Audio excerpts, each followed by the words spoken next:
Welcome on the couch, and I'm with probably the most famous lady in retail in Columbia. You know her, Jackie Howie. And I say that because every time I turn around, I'm hearing Kicks and Jackie. Everybody, I told people I was going to come speak with you, and everybody, tell her I said hi. It's like living on Mayberry. They know your name and Kicks. Yeah. And of course, and actually, I just emceed the Junior Women's Club fashion show, and part of the deal, I guess you outfitted the below the ankle extremities. We sure did, and you did a great job. We were behind the scenes, but we would stick our head out every so often to see. Oh, that was you, the sideways. Yeah. Okay, all right, yeah, fair enough. No, you did a great job, and I had to say Kicks with every model, so I found unique ways to say Kicks. So anyway, Jackie Howie, welcome. Thanks for having me. So tell us about the store. Been in business for about 12 years. Mm-hmm. I moved back to Columbia actually to work for the minor league baseball team in town, and did not have two dimes to rub together, and so when I made a decision to make a move, I really, my dad was an entrepreneur, really wanted to own my own business, and I always thought about things that I went elsewhere to buy. I went to college in Atlanta, and there was fabulous shoe stores in Atlanta, and you know, I was an English major, really had no business background, just went to market, asked the dumb questions, and you know, 12 years later, we're still kicking, so. Isn't that clever? You can quote that if you want. So you decided, you said, I went to a shoe store. How long was it before you actually opened? And you opened, what, in 1998? 97? Well, you know, did all my paperwork in 98. Shoe shipped January of 99. And I really had kind of a good setup to get started in business. I was the shoe licensing area. I had a licensing agreement in an existing ladies' boutique. So to get started, my only expense was my inventory and my insurance. I didn't Where have to was your first store? It was on Devine Street. It was a ladies' boutique that's no longer there called Willis and Winter. And so I got started in there. Quickly outgrew that and moved to a teeny little house on Devine Street, and then 8 years ago moved to my location now. It's about 2,700 square feet, so it's a nice size store.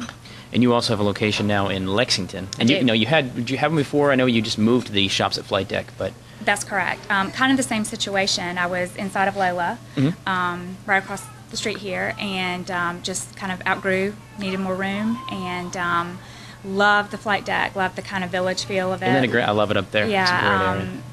And loved all the restaurants because you get so much foot traffic. And You got to be careful. You know, you're gonna have to go to the gym after that because when you have food around, it's like a buffet table. You know? It is. I'm so spoiled when I'm out at my Lexington store. I mean, we've got this big folder of menus, and you know, you just can't go wrong out there. So, but we prop the door open, and you know, people stroll in, and we've gotten so many new customers out of it. So I think the move was a really great thing. So just they pop in and visit. I know you were telling me before that you have folks come in and just kind of hang out, not even really necessarily shoe shop, just hang out. You know, I always tell some of my new hires that we're almost like a bartender for the females. They come, they sit on our couch, they talk. You know, we work it all out, and you know, if we sell some shoes in the process, all the better. So. Right. Tell me about the philosophy of Kicks. I mean, you're a high-end boutique, right? I mean, we saw Pretty Woman, so kind of snooty and things, right? I think a lot of times high-end is what I try and fight a lot. I don't want anybody to think they can't afford anything in my store. Right. About 5 years ago, I noticed that all of my lines kept going up in price point. And about that same time, a friend of mine said, you know, my daughter's 10 and she wears a size 10 shoe. I have no place to buy her shoes. And I thought, I'm really missing an opportunity here. And so we went out there and brought in a ton of lower price points, adorable shoes. But, you know, you can really, I mean, we go from like $20 to, I think our most expensive shoe ever has been like $800. It was a boot. Well, you girls spend a lot of money on shoes anyway.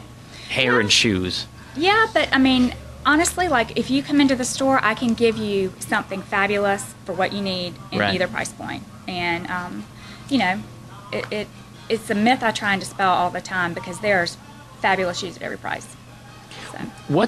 How important is the right shoe? You know, if you're a slave to fashion, you know, I've always heard, you know, those are so cute. They don't fit right, but I just love them. You know, how important are you doing? You know, damage to your foot in the long term? I mean, cute shoes are one thing, but how important is the fit and everything? Well, first let me address the fashion issue, because one of the things that I have to juggle is, something that makes great copy in a magazine, something that's over the top. If one of my shoe lines has something that's featured in an editorial, people are going to come in and say, do you have this? Right. But I have to decide, is that fabulous thing that makes great copy going to trickle down to, Lexington, South Carolina, Columbia, South Carolina? But then I've really learned over the 11 years, when fit's an issue or when it's just not working, you send the shoe back. Okay. Because I want people to be able to feel good. Now, there's always situations, but we just had a Michael Kors shoe that everybody loved, but it was painful. And we have the relationship with our vendors, and we're like, honestly, this doesn't fit, we need to send it back, and we do. So right away we all put the shoe on our foot, and if it's just not great, back it goes. So at home, how many pairs of shoes do you actually have? I've never counted. And I really need to do that, because I get asked that question a lot. But unfortunately, I live in a very old home in Shandon, and so it's kind of like a moving collection. When it's spring, out comes. I see. Yes. And the other ones have to go. I do that with sweaters. I get it. Yeah. That makes sense. We just don't have a lot of storage in our house, so my shoe children have never all been in the same room. Shoe children. I really do need to write that down.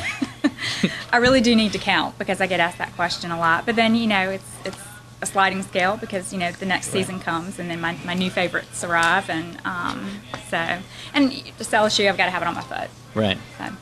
Yeah, that's a good reason. That's how you write it off, explain it to the family, right? Right. Mama's got to have the new shoes. Yeah. Why don't you carry shoes for guys? Because, frankly, y'all get great shoes, and we have like 4 choices.